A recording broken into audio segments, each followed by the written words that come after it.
summertime, it's cold out, and here it's too hot. It's a little bit hot, yeah. Can we do something about it? No? I'm afraid we cannot. Okay, so we'll do it short. That way we won't sweat. Okay.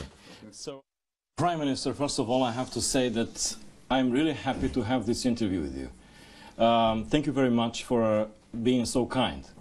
And I have to say that I'm sorry that we are not doing this interview in Bucharest, as we waited for your visit. Why did you cancel it? Well, we had some technical problems, but I intend to come to Romania. It's not my first time that I would be going there, and we have a special feeling for it. When you are thinking to Romania, could you describe three things who are coming in your mind? Yes. Warmth, warmth, warmth. Good. Because, you know, we have 400,000 Jews who came from Romania. Yeah. They're great patriots of Israel, but they're great patriots of Romania. And so it's a human bridge. For example, my personal doctor is from Romania. Wonderful man. He is indeed, and he tells me wonderful things about Romania, but I found out myself in my meetings and in my visits. He is one of the best ambassadors for Israel. All the time when I'm talking to him, he is so amazing, man. I mean, he's talking about his country, but he is so in love with Romania, so he's an amazing man. Prime Minister, let me ask you directly a question that a lot of Romania are waiting for. In the spring, the Prime Minister, the Romanian Prime Minister, Viorica Dăncilă, was in Jerusalem. And also the President of the Parliament, Liviu Dragnea. And you know all the discussions about moving the embassy from Tel Aviv to Jerusalem. And after that, in Bucharest, we had a political storm. The President, the opposition leader, even the prosecutors. How did you saw this storm, the political storm, and what do you want to say to the political leaders who are involved in this debate? Well, first of all, I have enough politics in Israel, so I don't get into the politics of Romania, but I will say that I found a tremendous friendship from all the leaders that I met, and obviously we wish to have all the embassies come to Jerusalem. President Trump did a historic statement when he actually recognized the obvious, that Jerusalem is Israel's capital. It's been the capital of the Jewish people for 3,000 years, since King David, and 1,000 years before the Common Era, decided to make it our capital. This is where the seat of our government is, and that's where it'll always be. So obviously we appreciated President Trump's move. Other countries, another country did the same, and I look forward to the day when Romania does it, and so will others. And by the way, I expect others to do it very soon. So it's a question of time, I'm sure, but it will take place. When I was asking, when the government of Romania decides to move its embassy to Jerusalem, and recognize that Jerusalem as Israel's capital, we'll be there with a red carpet, I assure you. Talking about our relationship, let me tell you a very brief story. I was in Jerusalem, and a lady who was serving in the restaurant was asking me, where are you from? They were saying from Bucharest, from Romania. I said, oh, really? And I was thinking to myself that probably someone from her family, it's from Romania. And she said, no. I know something from the school. Romania was a country who was not interrupting the diplomatic relationship with Israel whatsoever. So I was in Bucharest, I was in Brașov, I was in Timișoara, and she was so happy about Romania. And I realized once again that our relationship, I mean our friendship and the love between our nation is amazing.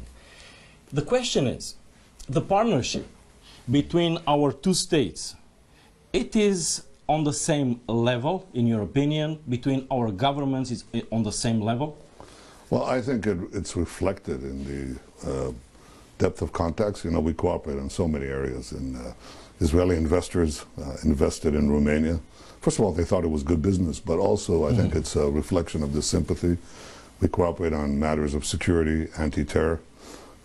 Romania stands often with Israel in difficult diplomatic arenas, and we appreciate this. We recognize our friends, and we consider Romania a great friend.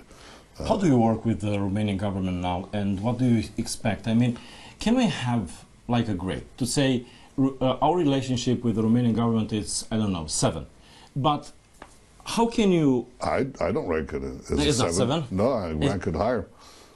It's 9? Pretty close to the top, I would say. It's 9. How can you make it 10?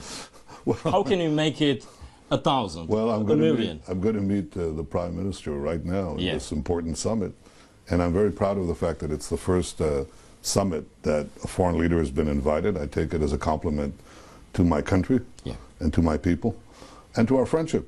And I think that there are many ways we can make it better, and we will. But I look forward to the concrete discussions with the Prime Minister. She was in Jerusalem. Yeah.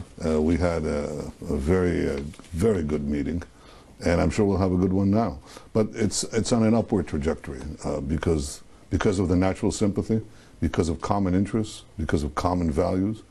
We are a common civilization, not only because we have this human bridge of close to 500,000 Israelis who come from Romania, but also because we're being challenged by the forces of radical Islam that want to bring down our civilization, kill our people. And we see that the sources of militant Islam are not only the radical Sunnis like Al-Qaeda, and now Daesh, ISIS, but also Iran. Yeah. Iran, the radical Shiites that it leads, they have just sponsored several terrorist attacks on the soil of Europe, which we help prevent. And so we have a common interest to both bring our countries forward, bring a better life to our people, but also bring a safer life to our people against these common threats. And all of this, I look forward to discussing with the leaders here in Varna. Prime Minister, before you came here, you said in the Israeli press, to strengthen our ties with any country, but this is also a block of countries with I want to provide my policies, to change the European hypocritical and hostile approach. What is your vision for this country from this region, and how can you change the attitude that you described? Last year you said about the European Union is crazy. Now you are saying about hypocritical and hostile. How can you change that? It's an awful thing for a prime minister to be quoted. How can you possibly remember every quote that I made? You're right. I did say this, obviously. I wasn't referring to Europe. It was an important one. Yeah, but I wasn't referring to Europe or the countries of Europe, but a certain bureaucracy that often does not treat Israel fairly. And I want Israel to be treated fairly. It's the only democracy in the Middle East. It's the only democracy in a very broad radius. We believe in the values of freedom, the values of protecting all religions. You know that in Israel, Israel is the only country in the Middle East where the Christian community is not merely protected. It's thriving, it's growing. Everywhere else it's being decimated. We protect not only the religious sites, we protect the people, their right to worship. So I think that this should be reflected in the common policies of Europe, because Israel does something else that I think people are not aware of, and it's important for me to use this opportunity to make clear. We must have stopped in the last 2-3 years about 40 major terrorist attacks, not against us, but against the entire world, and dozens of them were in Europe. So we protect Europe, and I would say the fact that Israel is there, this bastion of Western values, of European values, in the heart of the Middle East, blocking the march of militant Islam, is something that protects Europe. So I expect some reciprocity and fairness, and I think that's a natural and minimal requirement. I'm sure Romania would expect the same. I have to say something that I never said in an interview in my whole career. I'm not saying good stuff about politicians or saying good stuff with a politician in the interview, but I admire your leadership, I admire your courage, I admire a lot your strength and the way that you are doing your battles for your convictions and for your nation. But I have to say that I'm in love with the story from your family. A story that my viewers know about it. It's about your brother Yoni. And I had a question in my mind, and I was thinking if I will meet the Prime Minister Benjamin Netanyahu? I will ask him that question.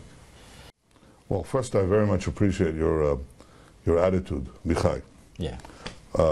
I have only one request. Why don't you come and be a journalist in Israel? Would improve some of the coverage we get.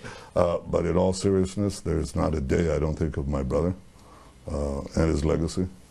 He fell leading the military battle against terrorism, and I have had the opportunity to lead my country both in the military battle and in the political battle against terrorists and terrorist regimes. The preeminent terrorist regime of our time is Iran. Yeah. It is sponsoring terrorism throughout the Middle East, and it seeks to dominate the entire world with its twisted ideology. I view the battle that I've been leading to stop Iran from having nuclear weapons, and to stop Iran in its march of conquest throughout the Middle East and its terror-wide, its Are you happy worldwide with the campaign. European Union, how are treating the Iran deal and how they are doing in this matter? No, but I think that all countries will now, willy-nilly, will fall in line with the bold policy that President Trump has taken in the first batch of sanctions, the next batch that is upcoming. I think it makes sense not to give Iran the means to continue its campaign of aggression. Yeah. And that's really what these sanctions will do. So I hope that Europe will align itself with this policy, because I think it's the right policy. Not only the right policy in moral terms, but I think the right policy in terms of the real interests of our common civilization against those who would threaten it. You asked about my brother. Well, he was a remarkable man. He fell at the age of 30 leading... Truly hero. It's not inspiring just your nation, it's inspiring also myself and many others all over the world. Well, you know, he didn't have to die to become a legend, because he was a legend in his own life. Yeah. He led many rescue missions. He was an exceptional commander, but he was, I would say, a warrior poet. He was a man of extraordinary intelligence and sensitivity. And my mother said, expected him when he was young that he'd be a writer. Well, he became a writer because he wrote about 300 letters from the age of 17 till the age of 30, just a few weeks before he fell leading the rescue mission in Entebbe, Uganda. And we put them together into a book of letters, which I think may have been translated to Romanian. And if you read those letters, you'll have as good a window into his soul. He never wrote about the battles that he led or the decorations that he received. Not one word, not one word. But he was, he dedicated his life to making sure that the Jewish people will survive in their state, and that the state of Israel will thrive. And if he had to put his life, to sacrifice his life for that, he knew exactly what he was doing, and he did it with great courage. So I think, yes, I think he serves as an example for many in Israel and many around the world. Prime Minister, thank you very much for this interview. Well, thank you. Thank you. Come to Israel.